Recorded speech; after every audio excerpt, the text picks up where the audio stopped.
Astaghfirullah. Salatu wassalamu ala Rasulillah wa ala alihi wa sahbihi wa mawalah wa la hawla wa la quwwata illa billahi wa ba'du. Kita lanjutkan kajian kita, masih membahas kitab Umdatul Ahkam karya Syekh Abdul Ghani Al-Maqdisi rahimahullahu ta'ala, dan kita masuk pada hadis kedua dan seterusnya. Kita baca hadisnya. An Abi Hurairah radhiyallahu anhu qala qala Rasulullah sallallahu alaihi wasallam la yaqbalullahu salata ahadikum idza ahdatha hatta yatawadda. Dari Abu Hurairah radhiyallahu an, beliau menuturkan bahwa Rasul sallallahu alaihi wasallam bersabda, Allah tidak menerima salat salah seorang di antara kalian yang berhadas sebelum dia berwudu terlebih dahulu.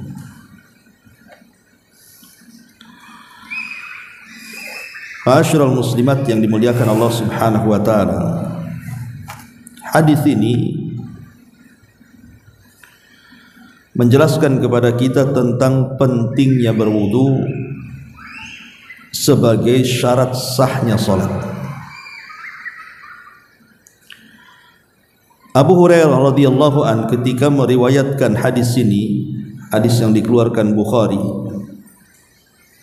beliau memberikan penafsiran apa yang dimaksud kalimat idza ahdatsa hatta yatawadda, apabila dia berhadas sampai dia berwudu.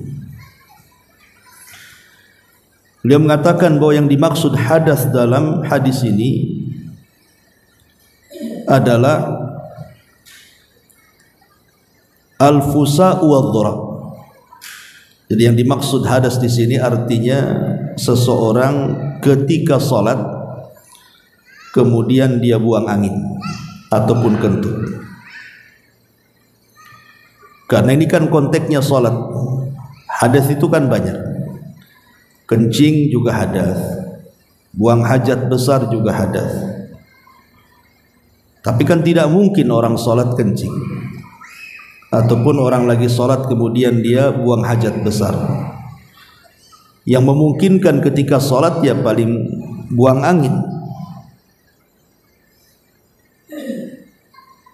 Tetapi sekali lagi bahwa ini konteksnya sholat ya, jadi orang ketika sholat bisa saja dia berhadas dengan cara mengeluarkan angin tadi.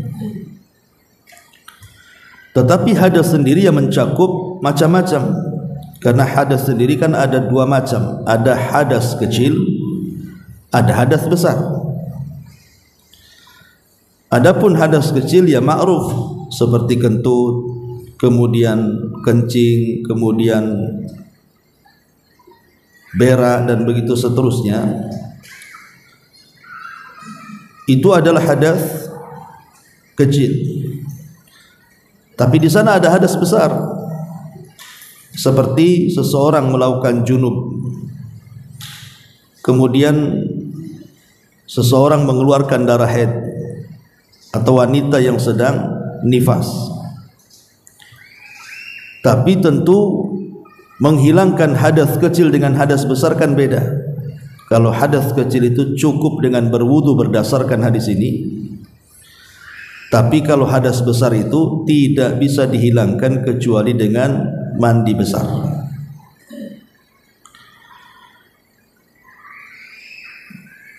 Pertanyaannya, apakah kemudian hadas juga bisa dihilangkan dengan tayamum? Maka yang sahih adalah bahwa hadas bisa terangkat dengan tayamum, hanya sifatnya itu terbatas waktu sampai dia mendapatkan air. Kalau sudah mendapatkan air, maka tidak bisa tayamum lagi, dia harus berwudu ataupun mandi junub. Inilah kelebihannya tayamum. Tayamum itu bisa menghilangkan hadas kecil dan hadas besar. Kalau berwudu tidak bisa. Wudu itu hanya menghilangkan hadas kecil saja. Tapi kalau tayamum bisa. Jadi ketika seseorang kemudian junub, tidak ada air untuk mandi, apakah dia harus berwudu atau tayamum? Ulama mengatakan tayamum, cukup dengan tayamum, karena memang tidak ada air, macam mana dia mau berwudu? Masyaallah muslimat yang dimuliakan Allah Azza wa Jalla. Tapi sekali lagi sifatnya muaqqatan, ya, sifatnya memang dibatasi waktu sampai betul-betul dia mendapatkan air. Kalau sama sekali tidak mendapatkan air, ya tayamum teruslah. Dan itu sebuah keringanan yang Allah anugerahkan kepada kita. Ketidakadaannya air bukan berarti tidak bisa menghilangkan hadas, tapi bisa dengan cara tayamum. Taib masyarul muslimat yang dimuliakan Allah Azza wa Jalla. Lalu apa bedanya hadas dengan najis itu? Kalau hadas ini lebih umum dibandingkan najis, karena hadas itu sifatnya bisa terlihat, bisa tidak terlihat, maksudnya zatnya. Tapi kalau najis ini kan khusus, sesuatu yang terlihat, apa bendanya, zatnya itu. Makanya orang kentut tidak dikatakan buang najis, tapi buang hadas, karena kan enggak terlihat kentut itu. Masyarul muslimat yang dimuliakan Allah Subhanahu wa taala. Taib. Hadis ini juga mendasari tentang pentingnya taharah. Tentang pentingnya taharah. Dan taharah ini ada dua macam. Ada yang disebut dengan taharatun hissiyah, dan ada yang disebut dengan taharatun ma'nawiyah. Adapun taharah hissiyah ma'ruf, seseorang menghilangkan hadas kecil ataupun hadas besar ataupun menghilangkan najis, itu disebut taharah secara hissi namanya, secara zat. Tetapi di sana ada taharah maknawi yang jauh lebih besar dibandingkan hanya sekedar taharah hissi. Seperti seseorang membersihkan dari kesyirikan, membersihkan dari kekufuran, itu disebut taharah maknawi. Artinya taharah maknawi lebih dalam lagi maknanya. Tapi yang kita kaji di pagi hari ini adalah bicara soal taharah hissiyah namanya. Taharah yang sifatnya nampak badannya, nampak bentuknya. Taib. Kita ambil petik hadis ini beberapa faedah yang kita akan bahas. Pertama, dari hadis ini kita tahu bahwa Allah Subhanahu wa taala menghendaki kita ketika masuk ke dalam salat. Allah Subhanahu wa taala menghendaki kita dalam keadaan kondisi kita ini baik dan indah. Makanya karena salat itu adalah ikatan kita dengan Allah, dan kita menghadap Allah Subhanahu wa taala, tentu kita ketika menghadap Sang Pencipta kita tidak mungkin kita dalam kondisi tidak dalam kondisi baik, kan? Harus dalam kondisi baik dan indah. Makanya kemudian kita ketika menghadap Allah tidak boleh ada hadas dalam badan kita, baik hadas kecil, baik hadas besar, termasuk juga tidak boleh ada najis. Dan ini keindahan Islam. Kemudian yang kedua, hadis ini juga mengajarkan kepada kita ta'dimu sya'ni salati. haitsu anna Allah la yaqbaluha illa ma'at taharah. Di sini juga ada keistimewaan salat, bahwa Allah tidak menerima salat seseorang sampai betul-betul badan dia suci dari hadas, baik kecil atau besar, termasuk juga suci dari najis. Kemudian yang ketiga, bahwa salat itu tidak akan diterima kalau dia memaksakan diri untuk salat sementara dalam badannya ada hadas ataupun najis. Cuman bedanya, kalau dalam badan kita, umpamanya dalam pakaian kita ada najis, atau umpamanya dalam sandal kita ada najis, kita tinggal melepas saja sandal itu tanpa harus mengulang salat. Tapi kalau di badan kita ada hadas, maka tidak bisa meneruskan salat.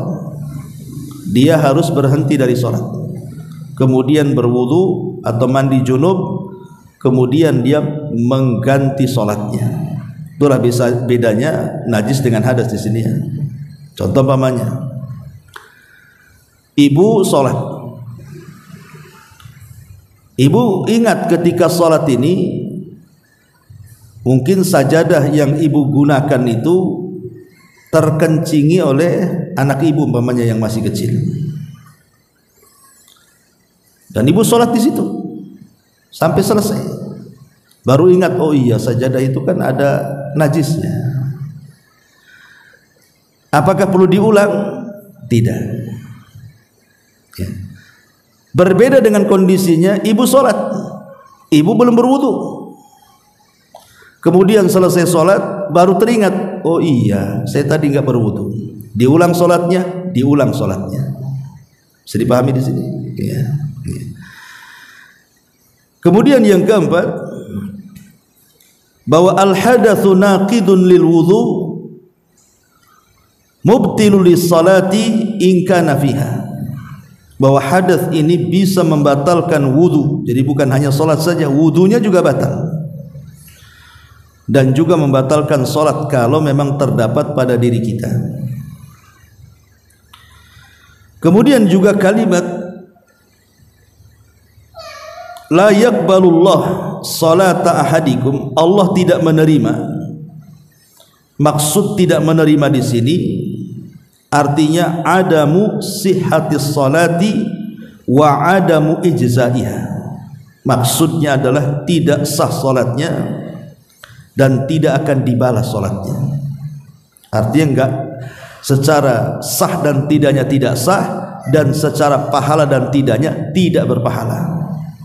Kalau salat tanpa wudu sudah tidak sah salatnya, tidak dapat pahala. Kemudian yang seterusnya, yang keenam, bahwa hadis ini juga berfaedah bahwa solat ini ada yang diterima, ada yang ditolak. Jadi yang namanya solat yang kita kerjakan itu tidak semua solat kita ini diterima. Ada juga yang ditolak solat kita ini. Lah salah satunya adalah ketika kita melaksanakan solat tidak sebagaimana tuntunan Nabi. Tuntunan Nabi kalau solat itu berwudu. Berarti kalau dia salat tidak berwudu berarti keluar daripada tuntunan Nabi sallallahu alaihi wasallam. Berarti masuk pada hadis Ummul Mukminin Aisyah radhiyallahu anha, di mana Rasul mengatakan man amila amalan laisa alaihi amruna fahuwa. Barang siapa yang mengamalkan sebuah amalan yang tidak ada contohnya, tertolaklah amalan itu. Kemudian juga kalau ibu tahu ibu berhadas, kemudian tetap sholat, tahu ibu belum berwudu, yakin belum berwudu, maksain sholat, maka hukumnya haram. Ibu berdosa karena sudah tahu tidak berwudu malah dilanjutkan sholat. Kenapa sampai ulama mengharamkan? Karena ibu sedang bermain-main dengan ibadah. Itu namanya main-main dengan ibadah. Sudah jelas kan sholat tidak sah dengan wudu, malah sengaja tidak berwudu kemudian sholat, apa enggak main-main namanya. Bukan hanya sekedar main-main dalam ibadah, dia melakukan istihza, namanya mengolok-olok syariat. Kemudian juga seseorang ini kalau umpamanya berwudu untuk sholat, kemudian masuk waktu sholat yang lainnya, apakah harus mengulang wudunya? Tidak harus mengulang wudunya selama dia tidak batal, artinya selama dia masih di atas toharohnya. Kecuali kalau ibu yakin, ibu kentut, ibu kencing, buang hajat, yakin, maka harus mengulang wudunya. Dan wudu ini juga berlaku bukan hanya kepada sholat wajib, tapi juga berlaku kepada sholat sunnah, termasuk sholat jenazah sekalipun tetap harus berwudu.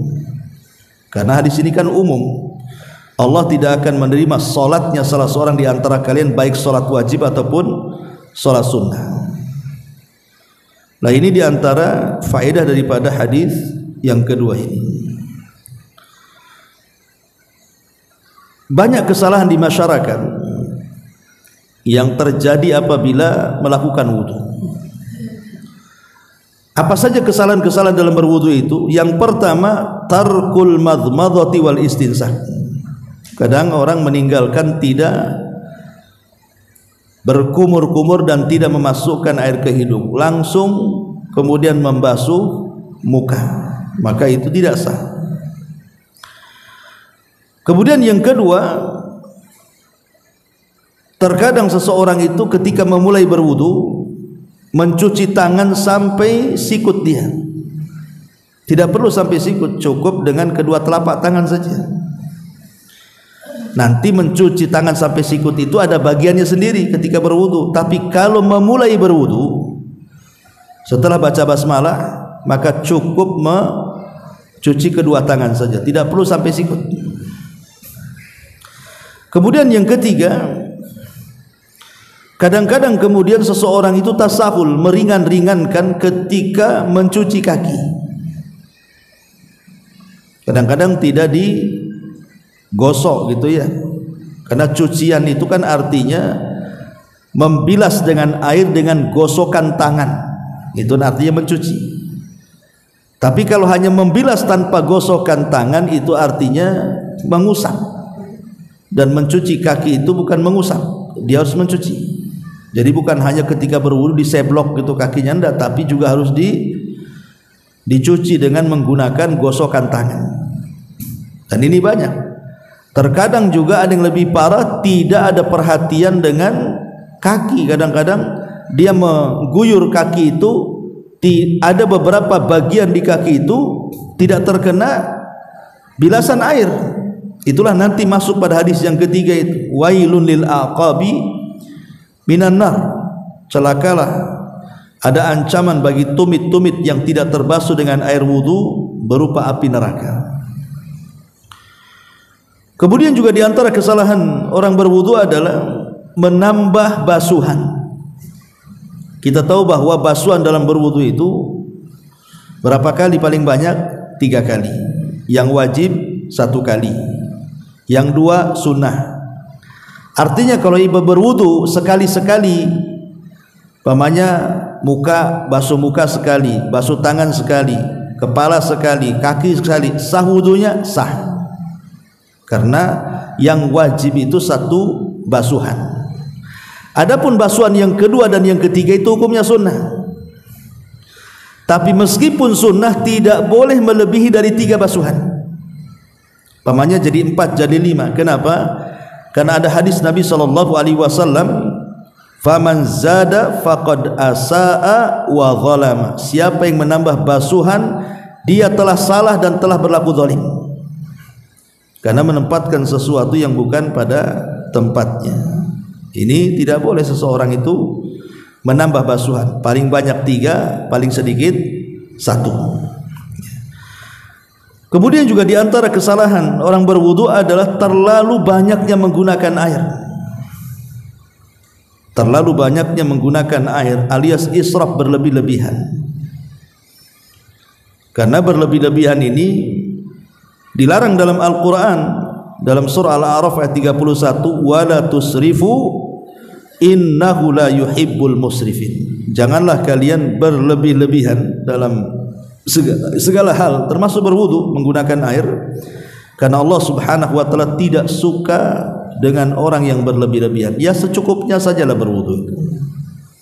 Pamannya kalau ibu buka keran, ya kan keran itu ada yang kadang-kadang deras sekali airnya, kecilkan saja ya, supaya tidak boros air gitu maksudnya. Walaupun air banyak, tetap kita disuruh untuk sederhana dalam penggunaan air. Kemudian juga diantara kesalahan adalah ada sebagian orang yang mungkin menggunakan cincin atau menggunakan jam. Dia tidak melepas cincin dan jamnya ketika berwudu. Sebenarnya tidak ada masalah, tidak harus melepaskan gitu. Tetapi terkadang ketika dia berwudu, ada air itu yang tidak sampai ke balik jam ataupun cincin tadi. Makanya ketika berwudu kalau bisa digerakkan tuh, cincinnya itu digerak-gerakkan begini supaya airnya masuk. Atau ketika jam tangan juga digerak-gerakkan supaya airnya masuk. Dan lebih baik lepas saja, biar betul-betul air wudu sampai ke anggota wudu itu. Sebab kalau tidak maka terkena ancaman. Kemudian juga kesalahan yang lainnya adalah ada sebagian wanita itu yang menggunakan henna di tangan, pewarna tangan gitu ya. Terkadang ada pewarna-pewarna di tangan itu, entah di tangan entah di kuku, ya kan. Rupanya pewarna itu tidak tembus air. Nah ini juga tidak sah wudunya, Bu. Jadi kalau punya henna baik yang ada di kulit ataupun di tangan, kalau hennanya itu sampai menghalangi air ke kulit kita, berarti tidak sah wudunya. Kecuali kalau hennanya memang ya bisalah tembus air sampai ke kulit atau sampai ke kuku, maka dibolehkan. Nah, ini juga banyak terjadi menghalangi air masuk ke anggota wudu gara-gara ada hennanya tadi. Masyarul muslimat yang dimuliakan Allah Azza wa Jalla, begitu juga ketika seseorang berkumur-kumur memasukkan air ke mulut, hanya dimasukkan kemudian dilepehkan lagi. Kan dimasukkan dilepehkan gitu. Itu salah, karena namanya berkumur-kumur itu harus digoyang-goyangkan airnya. Karena kan intinya dia menghilangkan kotoran yang ada di dalam mulut kan. Sehingga kalau masukkan air itu harus betul-betul dikucek-kucek di dalamnya kan, supaya mungkin ada bekas-bekas makan atau apa bisa keluar yang ada di sela-sela gigi itu. Jadi ini juga kesalahan, bukan hanya dimasukkan dilepehkan lagi, tidak, tapi harus betul-betul dikumur-kumur dengan benar-benar, kecuali kalau ibu dalam posisi puasa. Ya, makanya Nabi SAW mengatakan wabalik fil istinshaq wabalik fil madmadati wal istinshaq illa antakuna shaimah. Bersungguh-sungguhlah ketika memasukkan air ke dalam hidung dan ke dalam mulut, kecuali dalam posisi puasa, karena takut tertelan kan, nanti batal puasanya. Nah ini yang banyak terjadi atau banyak kesalahan di masyarakat seputar wudu ini. Ma'asyiral muslimat yang dimuliakan Allah Azza wa Jalla. Taib di sini karena kita sudah masuk bicara wudu, tentu kita harus paham di sana ada keutamaan di balik wudu itu. Bukan hanya sekedar menjadikan sahnya salat saja, tapi lebih daripada itu banyak keutamaan yang kita akan gali. Yang pertama, wudu ini adalah syatrul iman, separuh daripada iman. Nabi SAW mengatakan at-tuhuru syatrul iman, bahwa bersuci itu separuh daripada keimanan. Kemudian yang kedua, wudu ini mukaffirun lidzunub, bisa menggugurkan dosa. Makanya kalau kita tahu bahwa wudu ini bisa menggugurkan dosa, jangan main-main, jangan asal-asalan berwudu ini. Nabi SAW mengatakan dalam sebuah hadis bahwa orang yang berwudu itu akan keluar dosanya dari melalui air wudu. Jadi dosa kita ini akan mengalir lewat air wudu yang menetes ke bumi itu. bekas-bekas air wudu sampai mengalir ke jari-jari jemari. Dan itu disebutkan dalam hadis Nabi sallallahu alaihi wasallam, man tawaddaa fa ahsanal wudu, barang siapa yang berwudu kemudian dia perbaiki wudunya, sungguh-sungguh betul-betul dia perbaiki sebagaimana perintah Nabi, kharajat khotoyahu min jasadihi, maka seluruh khotoyahu, dosa-dosanya akan keluar dari jasadnya, hatta takhruja min tahti adfarihi, sampai dosa itu keluar dari bawah kuku-kukunya. Ini yang kedua. Yang ketiga, al-muhafadzatu 'alal wudu min alamati ahli iman. Ketika ibu menjaga wudu, maka itu termasuk alamat daripada alamat-alamat ahli iman, orang-orang yang beriman. Dan lebih daripada itu, kalau betul-betul menjaga, makna menjaga ini batal wudu lagi. Maka kalau ibu bisa mempertahankan seperti itu, maka ini jalan mudah menuju surga. Dan itu disebutkan dalam sebuah riwayat ketika Nabi SAW di-mi'rajkan ke langit, Nabi mendengar suara terompah itu di surga itu. Ada orang jalan, tapi yang jalan terompahnya saja, orangnya enggak ada, dan mengeluarkan bunyi. Nabi SAW kemudian bertanya kepada Jibril, itu suara terompah siapa? Maka kemudian Jibril memberitahu bahwa itu suara terompahnya Bilal ibn Rabah.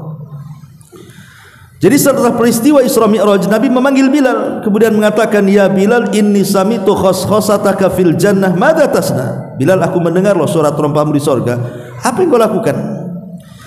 Maka Bilal mengatakan, ma tawadda'tu wudu'an illa wa qad shallaitu rak'atain. Tidaklah aku berwudu kecuali setelahnya aku melaksanakan 2 rakaat salat wudu.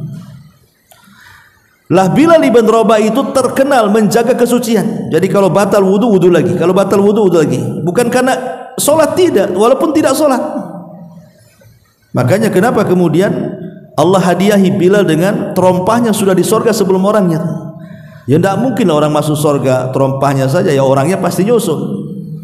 Karena sendal itu kan tidak mukallaf, ya, bukan yang dibebani syariat kan gitu. Dia pun masuk sorga karena pemiliknya, Bilal bin Rabah. Kemudian juga yang kelima, wudu ini termasuk perhiasan seorang mukmin di sorga. Bukan hanya sekedar masuk sorga, Bu, tapi wudu ini akan menjadi perhiasan kita. Dan perhiasan itu akan semakin melebar, memanjang, itu tergantung wudu kita. Semakin kita rajin wudu, ya semakin banyak perhiasannya. Kemudian juga yang ke-7, bahwa wudu ini termasuk alamat min alamati ummati Muhammadin SAW. Jadi wudu ini termasuk tanda dari tanda-tanda bahwa kita ini termasuk umat Nabi. Karena nanti pada hari kiamat, Nabi tidak akan mengenali kita kecuali dari bekas wudu. Kan Nabi ditanya, Rasul, semana engkau tahu bahwa mereka adalah umatmu? Bagaimana kau tahu mereka umatmu, katanya? Kan Rasul hanya melihat para sahabat, tapi kan tidak melihat kita. Bagaimana Rasul akan mengenali kita? Maka Nabi SAW, aku bisa mengenali umatku dengan melihat bekas-bekas wudunya. Jadi anggota badan wudu itu akan bercahaya pada hari kiamat. Lah dengan itulah Rasul akan mengenali umatnya, dengan bekas wudunya, ya, yang bercahaya. Kemudian selanjutnya juga, wudu ini juga nurun lil muslim yaumal qiyamah, akan menjadi cahaya bagi dia pada hari kiamat. Di saat kemudian digelapkan alam semesta ini, maka wudu itulah akan menjadi cahaya bagi kita. Kemudian juga wudu sendiri bisa melepaskan ikatan syaitan. Kan ada hadis Nabi SAW yang mengatakan, yaqidu syaitan ala qafiyati ahadikum idza huwa nam thalatha uqadin. Jadi setiap kita, saya, ibu dan siapapun kalau tidur malam, maka setan itu akan datang menghadap kita. Kemudian akan mengikat setiap tengkuk kita 3 ikatan. Lah apabila dia bangun di umpamanya di waktu pagi jam sebelum subuh itu ya, maka kemudian ibu langsung berzikir, berdoa, maka hilanglah satu ikatan dengan zikir dan doa itu. Kemudian setelah itu ibu bergerak berwudu, maka hilang 2 ikatan. Kemudian setelah itu ibu sholat, maka hilang 3 ikatan. Artinya hilang semua ikatan setan. Dari sini kita tahu bahwa wudu bisa menghilangkan ikatan setan yang ada di tengkuk kita, yang membuat kita ini menjadi malas dan banyak masalah, yang terkadang masalah itu tidak tahu dari mana datangnya. Tapi orang yang bangun sebelum subuh, kemudian pertama berzikir, yang kedua berwudu, kemudian dia sholat, entah sholat sunnah, entah sholat wajib, sholat subuh, maka pagi harinya dia akan menjadi semangat, kata Rasul, dan tahu arah apa yang harus diperbuat hari itu. Tapi kalau tidak dilakukan, maka kemudian badannya akan lemah dan akan banyak masalah yang menerpanya di hari itu. Ini juga di antara faedah wudu, bisa melepaskan ikatan syaitan. Termasuk juga wudu mengangkat derajat orang. Di mana? Ya di surga lah kan itu. Sebagaimana hadis Nabi SAW mengatakan, ala adullukum ala ma yamhullahu bihil khataya wa yarfa'u bihi darajat. Maukah kutunjukkan kepada kalian perkara yang bisa menghapuskan dosa kalian dan mengangkat derajat kalian di surga? Sahabat mengatakan, bala, tentu Rasul. Apa itu? Maka Rasul mengatakan, isbagh al-wudu, sempurnakan wudu. Jadi wudu juga bisa mengangkat derajat seseorang di surga. Termasuk juga wudu adalah sebab di mana Allah Subhanahu wa taala makin cinta dengan kita. Disebutkan dalam Al-Qur'an surah Al-Baqarah 222, Allah mengatakan, innallaha yuhibbut tawwabina wa yuhibbul mutatahhirin.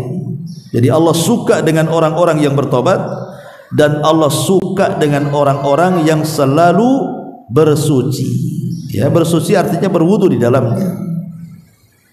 Dan kalau Allah sudah cinta dengan kita, berarti semua hajat kita akan dikabulkan Allah Subhanahu wa taala.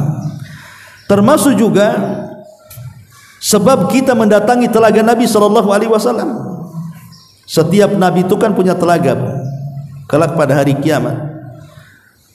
Lah telaga inilah yang kemudian akan diminumkan kepada setiap umat para nabi, dan siapa yang meminumnya tidak akan haus selamanya. Karena kan mereka akan diletakkan di bawah terik matahari 1 mil di atas kepala, kan tentu akan kehausan yang luar biasa. Makanya sebelum itu mereka dikasih minum dulu supaya tidak haus selamanya, selama proses hisab dan yang semacamnya itu. Lah salah satunya yang menjadikan kita mampu datang ke telaga Rasul dan minum dari telaga Rasul itu adalah dengan cara berwudu.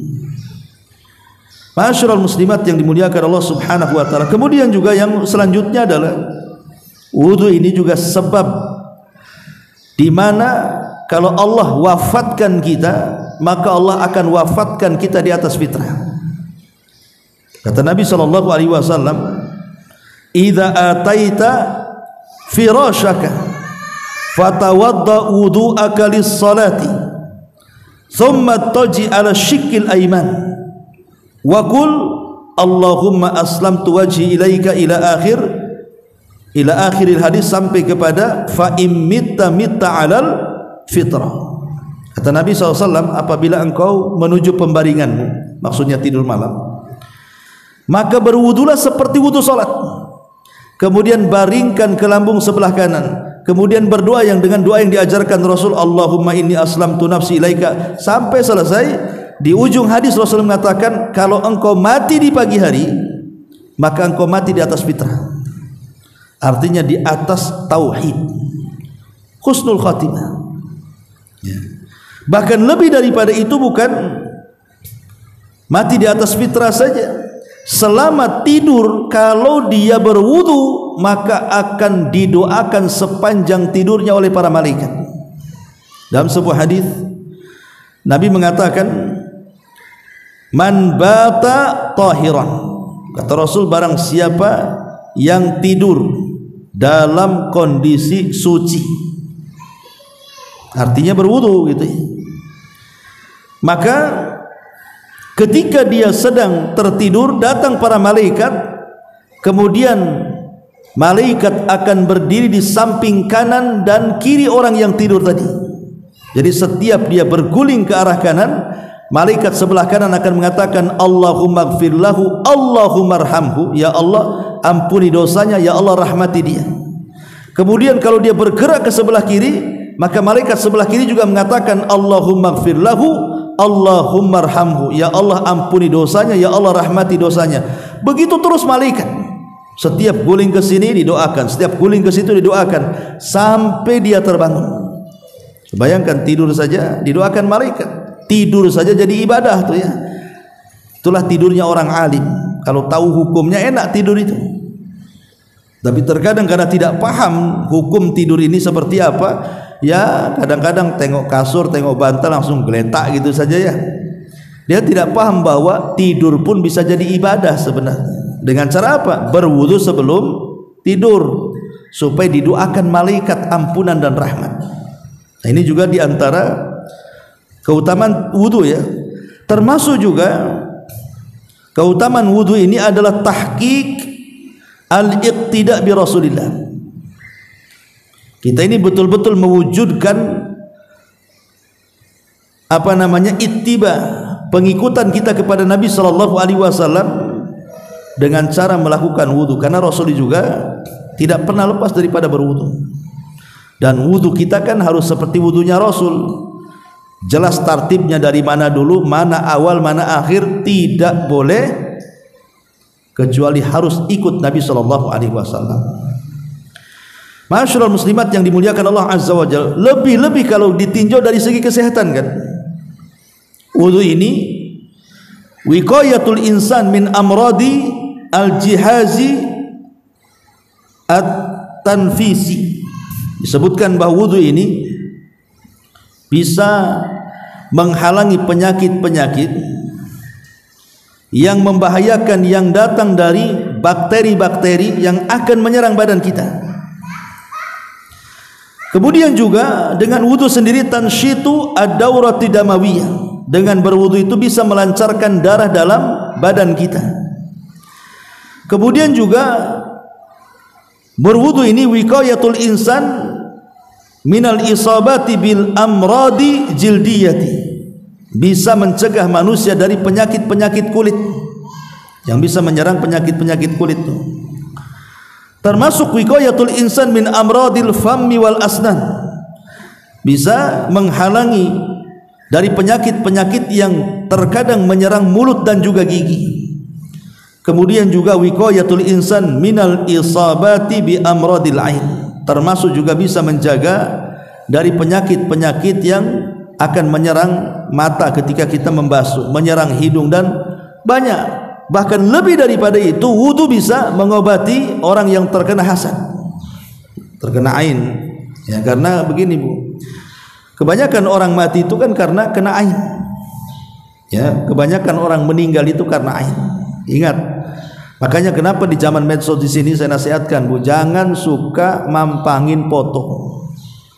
Karena ada kadang-kadang seneng sama anak, dikit-dikit dipoto, taruh di medsos, ya kan? Itu dikhawatirkan ada orang hasad kemudian datang penyakit ain. Makanya kita lihat bahwa kalau ada orang terkena stroke sampai terbaring itu diantara sebabnya bukan karena mungkin faktor makanan, tidak. Ada juga sebabnya karena boleh jadi dia terkena penyakit itu karena serangan ain, serangan orang yang hasad gitu ya. Berarti dari jenis sihir itu. Maka kalau yang seperti ini ada yang mengatakan obatnya dengan cara menggunakan air wudu. Menggunakan air wudu, kemudian setelah dia berwudu, orang ini kita wudukanlah, bekas-bekas air wudu itu bisa dioleskan ke tempat-tempat sela-sela badan yang ada lipatannya. yang seperti ketiak, lipatan seperti ini, semua gitu dibasuhi setiap badan yang ada lipatannya. Lah sebagian ulama mengatakan inilah juga cara ruqyah namanya, menggunakan air wudu. Jadi sampai bisa mengobati penyakit sihir juga. Ma'asyiral muslimat yang dimuliakan Allah Azza wa Jalla, banyak lagi tentang keutamaan-keutamaan berwudu ini. Tapi yang jelas bahwa inti daripada hadis Abi Hurairah yang kita bahas, bahwa wudu ini memiliki kemuliaan tersendiri di mana dia menjadi syarat sahnya sholat. Tapi wudu sendiri hukumnya sunnah, ingat ya. Kalau kita pisahkan antara wudu dengan sholat, maka hukum wudu itu sunnah. Tapi kalau kita gandengkan wudu dengan sholat, bukan sunnah lagi ya. Berarti apa hukumnya? Syarat. Syarat itu apa? Syarat itu sesuatu yang mempengaruhi sah tidaknya yang disyarati. Berarti adanya syarat, adanya yang disyarati. Tidak adanya syarat, tidak adanya yang disyarati. Artinya ada wudu, ada solat, tidak ada wudu, tidak ada solat gitu. Walaupun kita berwudu belum tentu untuk solat. Nah itu kaidahnya. Saya ulangi, ada wudu, ada solat. Tidak ada wudu, tidak ada solat. Walaupun dia berwudu tidak mesti untuk solat. Bisa saja hanya untuk menjaga kebersihan saja, supaya kita senantiasa terjaga dari hal-hal yang tidak kita inginkan dengan cara berwudu. Ya, makanya kadang-kadang kan ada orang yang ingin berwudu dari rumah dulu, kemudian sampai ke masjid karena ingin ngaji atau apa. Alhamdulillah langsung masuk masjid sholat kan gitu. Terkadang ada orang yang meremehkan, nggak usahlah wudu di masjid saja. Rupanya sampai masjid, kamar mandinya, tempat wudunya terbuka, nampak laki-laki perempuan, bingung akhirnya dia berwudu kan.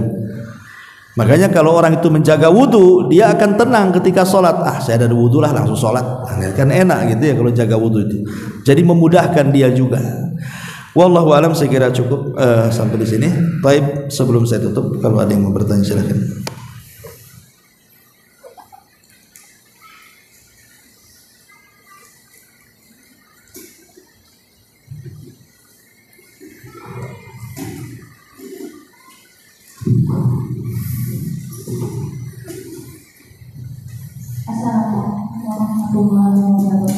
Waalaikumsalam. Seperti yang saya katakan tadi, masalah ini sebelum tidur dan satu.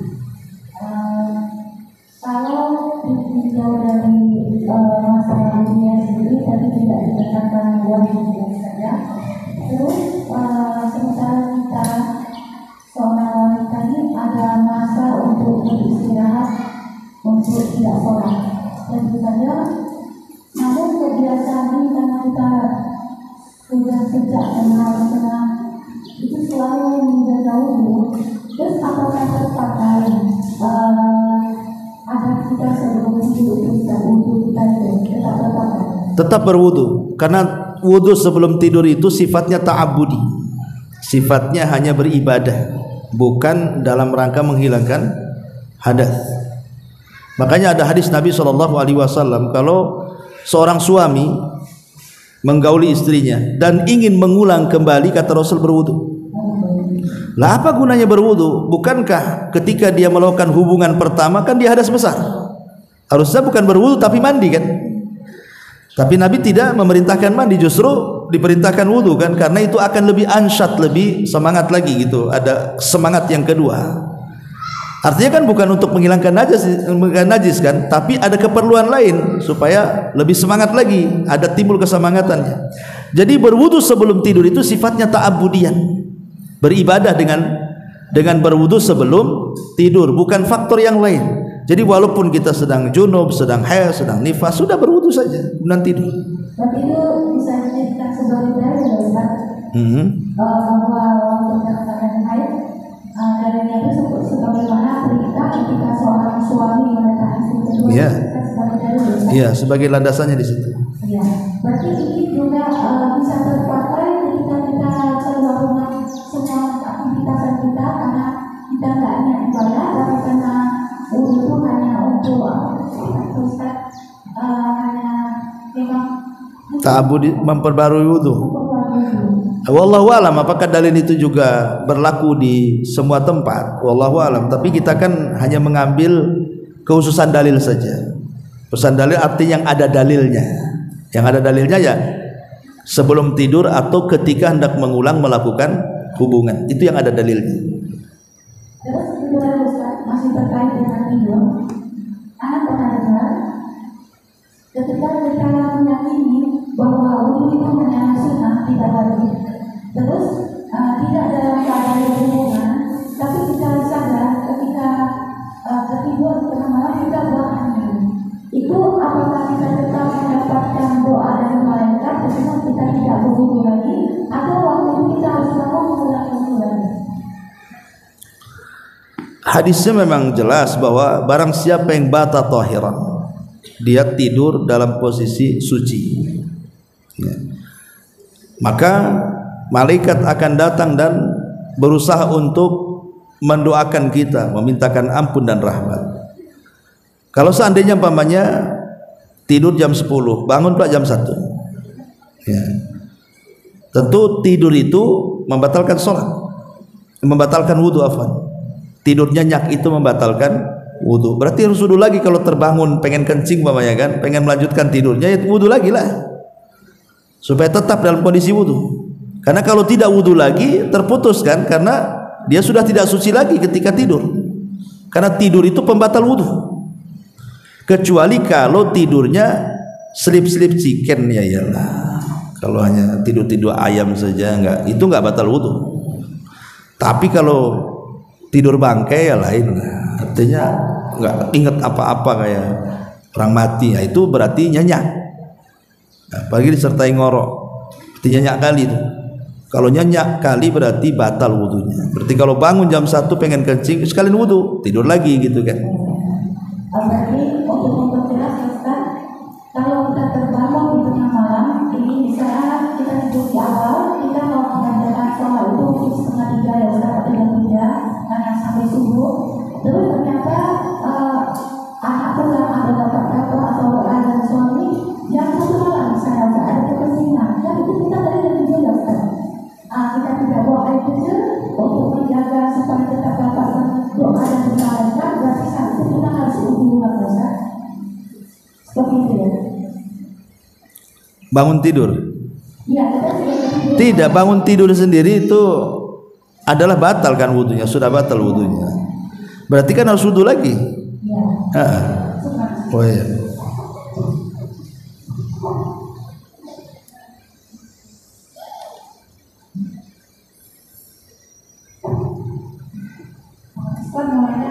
Iya.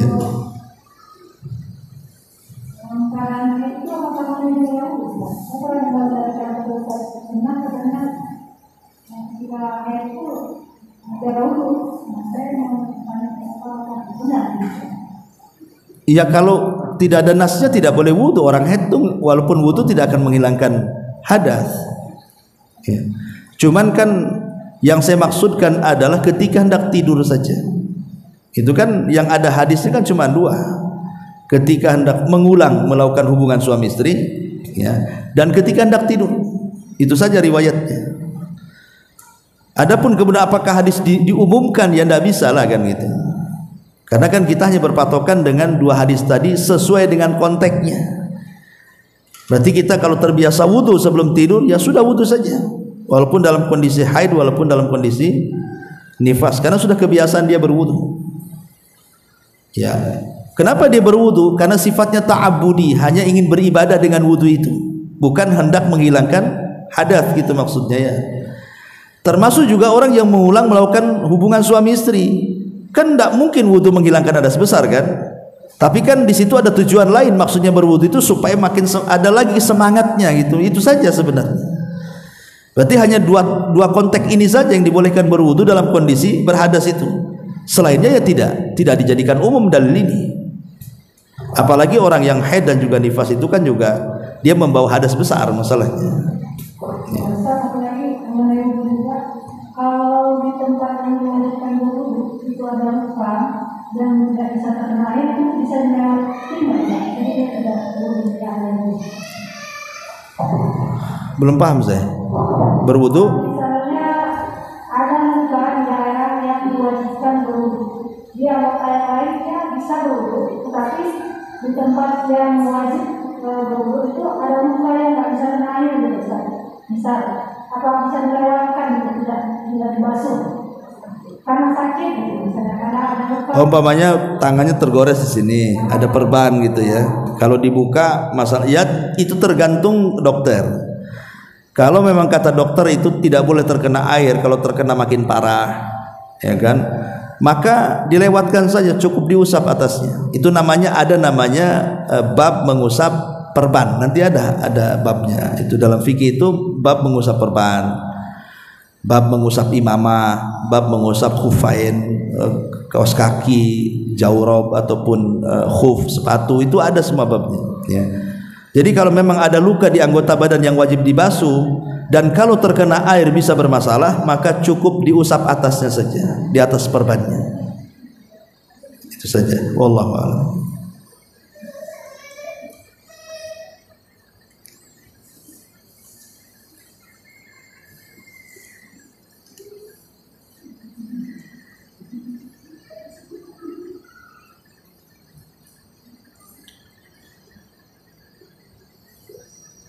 Ada tetap. Subhanallah bihamdika asyhadu an la ilaha illa anta astaghfiruka wa atubu ilaik. Allahu a'lam.